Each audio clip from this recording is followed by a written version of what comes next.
अजित पवार यांच्या अपघात प्रकरणासंदर्भात पवारांच्या राष्ट्रवादीचे आमदार रोहित पवार यांनी काँग्रेसचे नेते राहुल गांधींची भेट घेत चर्चा केली आहे। दरम्यान या भेटीमध्ये राहुल गांधींनी रोहित पवारांना मदतीचं आश्वासन सुद्धा दिलंय, तर दुसरीकडे अमित शहांची भेटीची वेळ मात्र रोहित पवारांना मिळालेली नाहीये। 40 वर्षाचा अनुभव असलेल्या नेत्याचा एफआयआर जर घेतला नसेल तर त्यांना खूप मोठ्या प्रमाणात आश्चर्य त्या बाबतीचं तिथं वाटलं।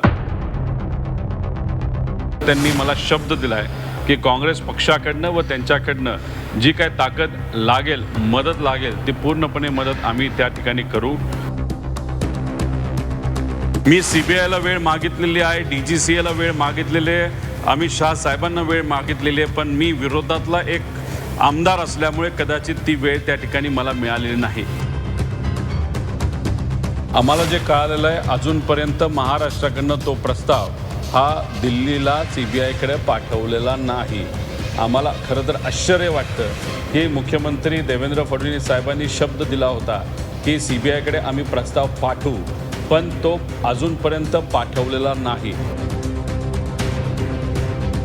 अजित पवारांचा अपघात झाल्यापासून आतापर्यंत रोहित पवारांची धावाधाव सुरूच आहे। रोहित पवारांनी अजित पवारांच्या अपघातासंदर्भात राहुल गांधींची भेट घेत चर्चा केली आहे।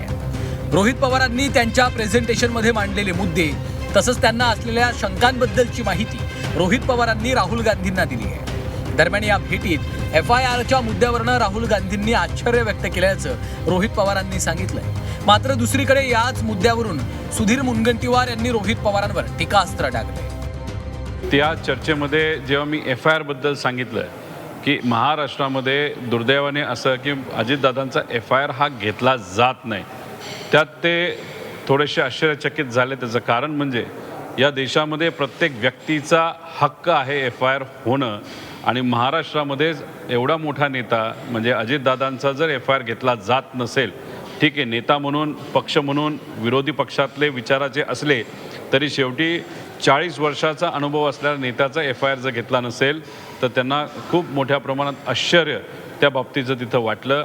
एफआयआरचा जो विषय आहे मला माहीत नाही, पण ते जेव्हा मरीन ड्राईव्ह पोलीस स्टेशनमध्ये गेले तेव्हा विषय एवढाच होता की बारामतीची घटना आहे, बारामतीला एफआयआर करा। जेव्हा तुम्ही म्हणाले ना इथंच करायचा आहे, तेव्हा त्यांनी 0मध्ये तो दाखल केला आणि बारामतीला पाठवला। एफआयआर घेत नाही, आता असं तर होणार नाही, पण मुंबईची घटना असेल तर चंद्रपूरमध्ये एफआयआर साधारणतः घेतले जात नाही, अतिविशिष्ट काही कारण असेल तर घेतले जातो। अजित पवारांच्या अपघात प्रकरणात काँग्रेसकडनं मदत केली जाईल असं आश्वासन राहुल गांधींनी दिल्याचं रोहित पवारांनी म्हटलंय। रोहित पवार आणि राहुल गांधींमध्ये अर्धा तास चर्चा झाली। या बैठकीत संसदेत अपघात प्रकरणाचा मुद्दा मांडण्यावरही चर्चा झाल्याची माहिती आहे। त्यांनी मला शब्द दिलाय की काँग्रेस पक्षाकडनं व त्यांच्याकडनं जी काय ताकद लागेल, मदत लागेल, ती पूर्णपणे मदत आम्ही त्या ठिकाणी करू। पुढच्या 2 दिवसामध्ये त्यांनी एक शब्द मला तिथं दिलाय, पण 2 दिवसानंतर या बाबतीतली माहिती मी आपल्याला व आपल्या माध्यमातून लोकांपर्यंत नक्कीच त्या ठिकाणी देईल।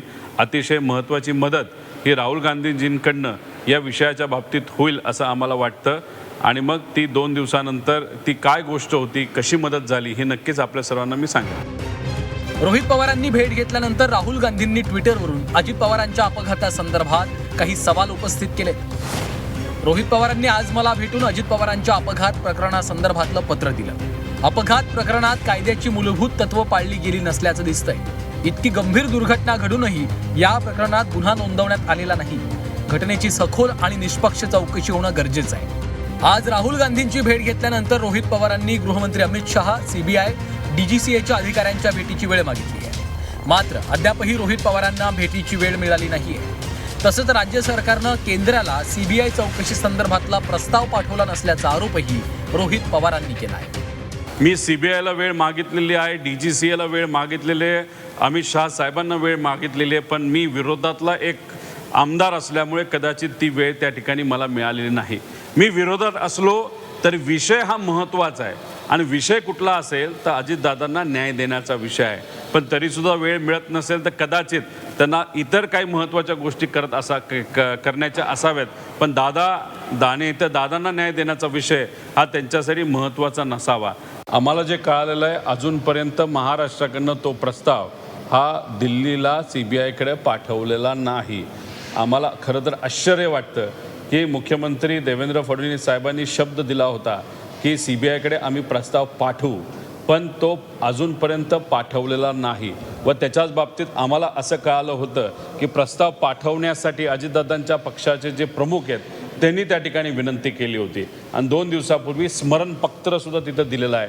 म्हणजे पहिलं पत्र देऊनसुद्धा आणि स्मरणपत्र देऊनसुद्धा साधा तो प्रस्ताव जर दिल्लीला येत नसेल त्याच्यावरूनच तुम्ही समजून घ्या की सत्तेत असणारे लोक अजितदादांना न्याय देण्यासाठी काय प्रमाणात त्या ठिकाणी ताकद तिथं दाखवत आहे. अजित पवारांच्या अपघातासंदर्भात रोहित पवार सातत्यानं आरोप करतायत. राहुल गांधींची भेट घेऊन रोहित पवारांनी मदतीची मागणी केली आहे, तर मंगळवारी पत्रकार परिषद घेऊन आणखी मोठे गौप्यस्फोट करणार असल्याचा इशाराही रोहित पवारांनी दिला आहे. ब्युरो रिपोर्ट, झी 24 तास.